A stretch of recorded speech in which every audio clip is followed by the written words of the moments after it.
నెలల పరిపాలన చూస్తే మనందరికీ ఒక విషయం స్పష్టంగా అర్థమైంది, రాష్ట్రంలోని ప్రజలకు కూడా స్పష్టంగా అర్థమైనది. ఈ శతాబ్దపు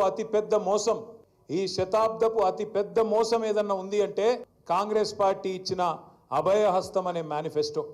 420 హామీలు ఇచ్చి ఎవరికి ఏది కావాలంటే అది చేస్తామని చెప్పి అరిచేతిలో వైకుంఠం చూపెట్టి ఆకాశంలో ఉన్న స్వర్గాన్ని కూడా మీ కాడికి తీసుకొస్తాం, మీ ఇంటి ముంగట పెడతామని చెప్పి పచ్చి అబద్ధాలు చెప్పి జూటా మాటలు చెప్పి ఈ శతాబ్దపు అతిపెద్ద మోసాన్ని రాహుల్ గాంధీ వచ్చి, సోనియా గాంధీ వచ్చి, మల్లికార్జున్ ఖార్గే గారు వచ్చి, ప్రియాంక గాంధీ వచ్చి, సిద్ధరామయ్య వచ్చి, ఒకరు కాదు పెద్ద పెద్ద వాళ్ళందరూ వచ్చి రకరకాల డిక్లరేషన్లు, రకరకాల మాటలు, ఎన్ని పచ్చి అబద్ధాలు చెప్పి వాళ్ళ ప్రజలను మోసం చేసినారో ఒక్కసారి గుర్తు తెచ్చుకోమని చెప్పి నేను కోరుతా ఉన్నా.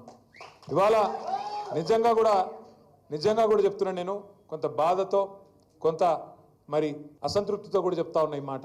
అంతా బాగా నడుస్తున్న టైంలో 10 ఏళ్ళు తెలంగాణకు బలమైన పునాది పడి ముందుకు పోతున్న టైంలో ఆ మధ్యలో నేను చిన్నగా ఉన్నప్పుడు సినిమా వచ్చింది, మోసగాళ్లకు మోసగాడని, యాదుకుందా?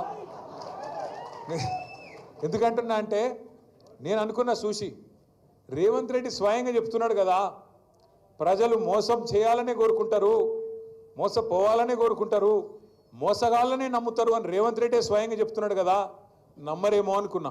కాంగ్రెస్ పార్టీకి 55 ఏళ్ళు అవకాశం ఇచ్చినా కనీసం మంచినీళ్ళు ఇవ్వలేదు, కనీసం కడుపు నిండా బువ్వ పెట్టలేదు. అట్లాంటి దిక్కుమాలిన పార్టీని ఎవరన్నా నమ్ముతారా అనుకున్నా.